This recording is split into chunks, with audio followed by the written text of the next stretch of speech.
The more you know about the past, the better you're prepared for the future. Those words were said by a man of wisdom, Theodore Roosevelt, and why should we not listen to his immortal advice? Hello everyone, my name is Beirut, and today I'm going to persuade you why you should start learning history. What inspired me to talk about this topic, what is the basis of my arguments, is the book of a famous British sociologist and historian, Edward Carr, and his book, What is History? So the most of the arguments came from this book. So today you'll be provided three main points of my speech. First, you'll be taught about some world social problems that were prevented or caused by not learning or learning the history. The second, you will be taught some beneficial traits from successful people from the past that you can apply on your own life. And the third, you'll be provided some benefits of starting comprehending the other cultures, the other people from abroad, from India, from the United States, by learning their background, their history. So let's get started. Let's jump straight to my first argument, which is the global problems. The humanity has been through a lot that should never be repeated. For instance, the slavery, the racial segregation in the United States.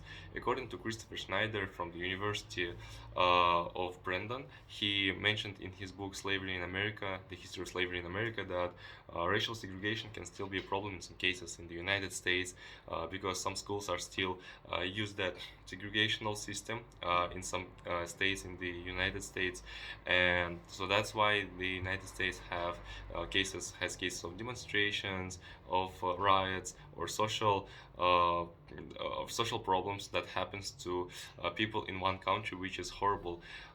This is a lesson that we learn from the history, that racial segregation, treating people according to their appearance, is awful. It will never lead to something good utilitarianly. And another case is the Holocaust and the genocide of Armenian population in Turkey. According to Russell Sobel from the University of Florida, he's a professor in the University of Florida.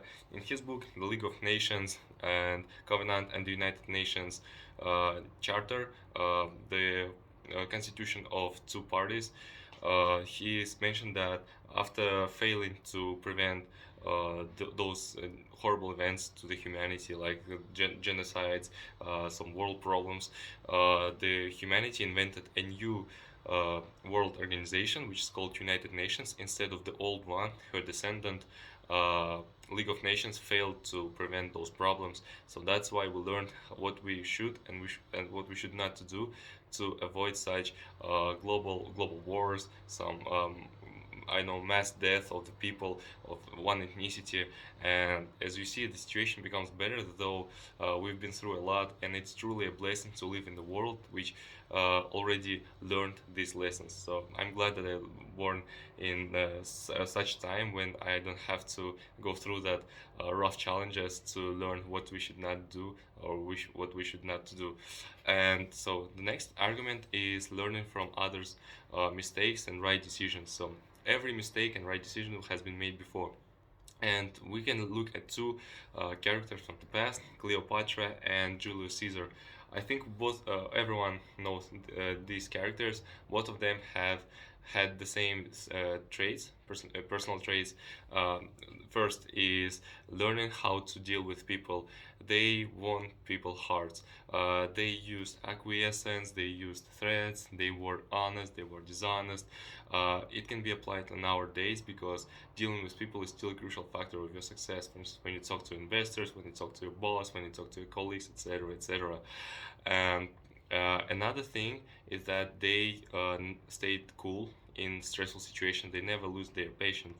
For instance, according to John Sadler from the University of Westminster, in his book The Greatest Victory of Caesar, in the Battle of Alesia, he and his warriors built a circle of walls outside the castle of the Gauls, and Gauls reinforcements could not go and destroy all the legionnaires of Caesar.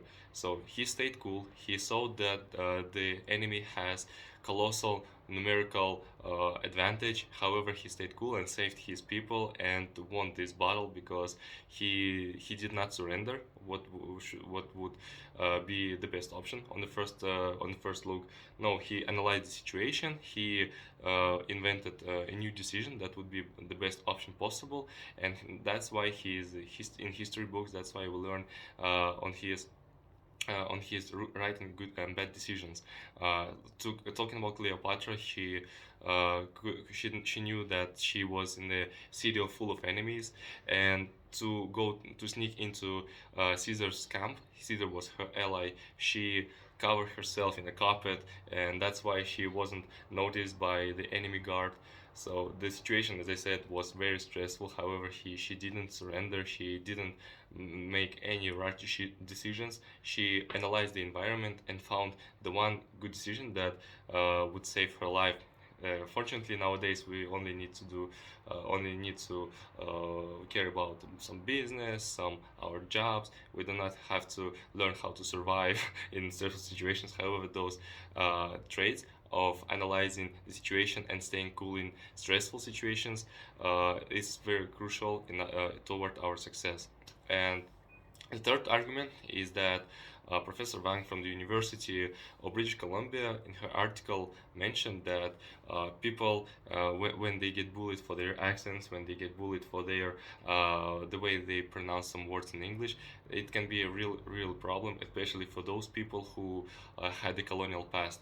And for instance, you talk to a person, a colleague from India, and you start to laugh at his accent, which is the worst scenario. In best case scenario, you would realize that this topic is very sensitive for them, and instead of laughing at him or getting annoyed, you would understand his past, what he's been through, what's his culture, and you would stay in good relationship with him instead of I know just go rush and start making shame this person.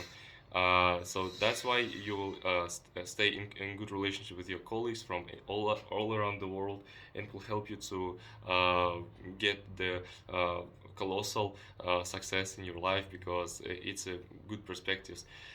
In conclusion, I want to summarize my three main points. The first is benefits from learning from others' mistakes. The second is avoiding global problems by learning on the history. And the third is the way of comprehending other cultures and people from all around the world by knowing their history and background.